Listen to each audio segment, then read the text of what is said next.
गांव में जो किस्सा कहानी बचपन से सुनते आए हैं अपनी नानी, मामा, नाना सबों के मुंह से वो एकदम सच बन जाए और अपनी आंखों से दिखाई दे तो इंसान के शरीर में शायद ही कुछ बचता है। ये कहानी एक ऐसे ही बच्चे के बारे में है जिसने अपने ननिहाल में काफ़ी कहानियाँ सुनी थी और थोड़ी सी एक एज में ऐसी में आने के बाद कि हाँ मैं इस चीज़ को जानना चाहता हूँ, देखना चाहता हूँ, उसने वो चीज़ देखने की कोशिश की और उसे वो चीज़ दिखाई भी दी और उसे महसूस भी हुई। ये कहानी हरियाणा के एक डिस्ट्रिक्ट की है जिसे भिवानी भी कहते हैं। अगर आप सब लोग हरियाणा से बिलोंग करते हैं या हरियाणा के बारे में जानते हैं तो आपने भिवानी भी देखा ही होगा। कहानी वहीं से आई है। कहानी साहिल ने मुझे भेजी है और साहिल के साथ ही यह वाक्य हुआ है। कहानी बेहद ज़्यादा क्रीपी होने वाली है, बहुत ख़तरनाक होने वाली है, क्योंकि साहिल ने जब ये कहानी मुझे सुनाई तो उसे अभी भी ये कहानी सुनाते हुए डर लग रहा था और उसने मुझे बताया कि आज तक वो कभी अगर अपने नाना के घर गया है तो उसने कभी मुड़ के उस जगह जाने की नहीं सोची। कहानी में आगे बढ़ने से पहले एक छोटा सा इंट्रो। नमस्कार दोस्तों, जय भोलेनाथ। मेरा नाम है शंकर। मैं कहानियाँ सुनाता हूँ, ऐसे किस्से कहानियाँ आप सभी के लिए लेकर आता हूँ जो सच्ची घटना पर आधारित होते हैं। आज भी एक ऐसा ही किस्सा आप सभी के सामने लेकर आया हूँ।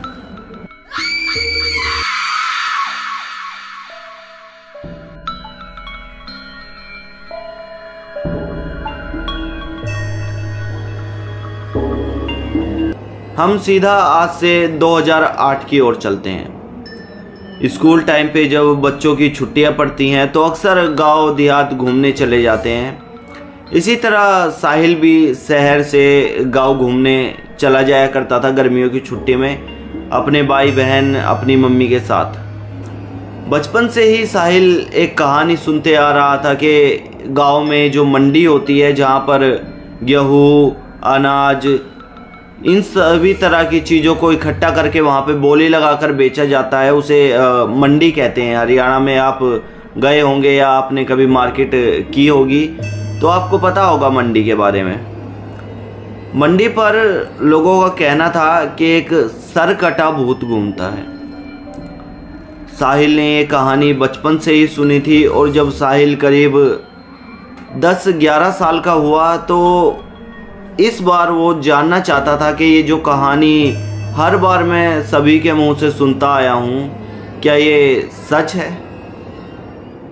साहिल इसी चीज़ को जानने के लिए अपने मामा के लड़के को कन्वेंस करता है कि आज रात तू मेरे साथ जाग ले और देखते हैं कि सर कटे भूत की कहानी सच है कि नहीं। साहिल के मामा का लड़का उसे मना करता है कि यार रहने दे, मैं तो यहीं रहता हूँ, मैंने सब चीज़ देखी भी है, सुनी भी है, ये ठीक नहीं है, मुझे पता है हाँ ऐसा है, लेकिन तू वहाँ मत जाइयो। साहिल कहता है कि यार मैं देखना चाहता हूँ। साहिल शहर का लड़का था, उसे इंटरेस्ट था इन चीज़ों में कि भूत कैसा दिखाई देता है। आपको पता है भूत कैसा दिखाई देता है? पता भी मत करो। जिस दिन पता चल गया ना, शायद कई दिनों तक खाना भी अच्छा ना लगे। साहिल आज रात इंतजार में था। गर्मियों की छुट्टी पड़ी थी, गांव में लाइट का इतनी व्यवस्था नहीं होती तो सब बाहर खाट डाल के सोए हुए थे। साहिल और उसके मामा का लड़का एक खाट पर सोए हुए थे। रात का प्लान था कि उठ के भाई देखने जाना है मंडी पे, अगर सरकटा भूत होता है तो। गर्मी में दोनों जाग रहे हैं, जब तक सब सो नहीं जाते तब तक हम जागते रहेंगे और जाकर देख के आएंगे।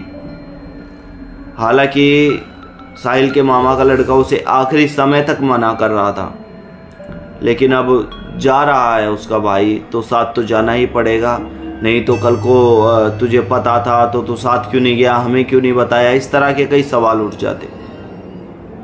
साहिल रात के करीब 1:30 बजे के आसपास अपने मामा के लड़के से कहता है कि सुन, घर वाले सभी सो गए हैं, चल हम मंडी पर चल के देखते हैं कि क्या है वहाँ।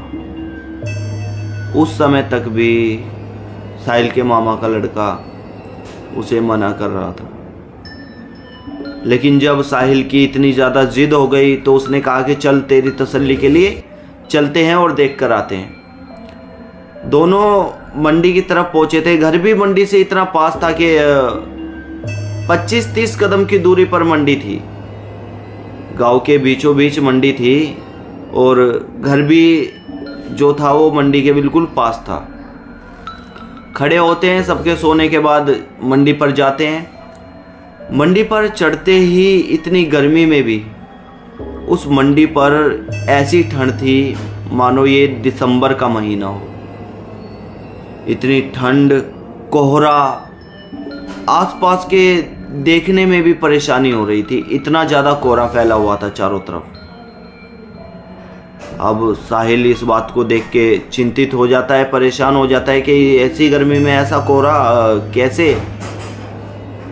उन्हें महसूस होता है कि उन दोनों के अलावा भी कोई उस मंडी पर मौजूद है, क्योंकि सरसराहट शरीर के अंदर, आवाज़ आना, थोड़ा सा क्रीपी माहौल बन जाना, इस तरह की सिचुएशन कुछ हो गई थी।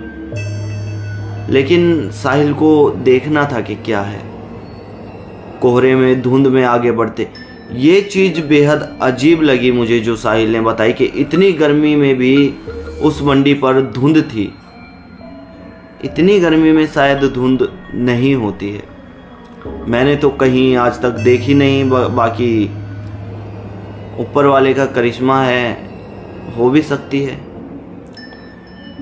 साहिल आगे बढ़ता हुआ जाता है तो वो किसी से टकरा जाता है। साहिल ने बताया जिससे वो टकराया था वो कोई आदमी कहूँ या फिर कोई अजीब तरह की परछाई कहूँ, वो आदमी से करीब दुगनी थी, शरीर में भी, हाइट में भी।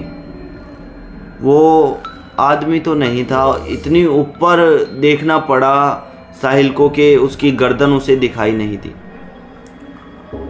साहिल उसे देखकर जोर से चिल्लाने लगा। जोरों से जैसे ही साहिल चिल्लाया, भागता हुआ, ढूंढता हुआ साहिल के मामा का लड़का उसके पास तक आने की कोशिश कर रहा था, लेकिन कोहरा कहीं ना कहीं उसका रास्ता रोके हुए था। कोहरा पार करते हुए किसी तरह से उसे ढूंढता है। दोनों चिल्ला रहे हैं, घर वालों तक ये आवाज़ जाती है। मैंने आपको बताया घर काफ़ी पास था। दोनों की आवाज़ घर तक जैसे ही जाती है, घर वाले उठ के मंडी पर आते हैं, दोनों को ढूंढते हैं। जब घर वाले उन दोनों के पास आते हैं ना, तो अगल बगल जब देखते हैं दोनों, तो कोहरा जरा सा भी नहीं था वहाँ। एकदम कोहरा इस तरह से गायब हो गया था मानो कोहरा कभी यहाँ था ही नहीं। दोनों को घर लाया जाता है, पूछा जाता है तो दोनों बताते हैं कि हाँ, उन्होंने उस सरकटे भूत को शायद देखा है। ये आज तक किसी के समझ नहीं आया कि वो सच में एग्जिस्ट करता है या फिर लोगों की बनाई गई कहानी है, कोई डराना चाहता है। लेकिन साहिल ये मानता है कि हाँ, वहाँ कुछ अजीब है, क्योंकि दिखना अलग बात होती है और महसूस होना अलग बात होती है। साहिल ने उसे महसूस किया है कि हाँ, कोई है यहाँ, कोई ऐसी शक्ति जो अजीब है। आज के एक्सपीरियंस में खैर इतना ही। साहिल ने इतनी ही कहानी हमें भेजी है। दोस्तों, अगर आपको कहानी अच्छी लगी हो तो आप चैनल को सब्सक्राइब कर लीजिए, साथ ही बेल आइकन को प्रेस करें, ऑल का ऑप्शन क्लिक करें ताकि कोई भी अपडेट वीडियो आपसे मिस ना हो पाए। वीडियो एंड तक देखने के लिए बहुत बहुत धन्यवाद।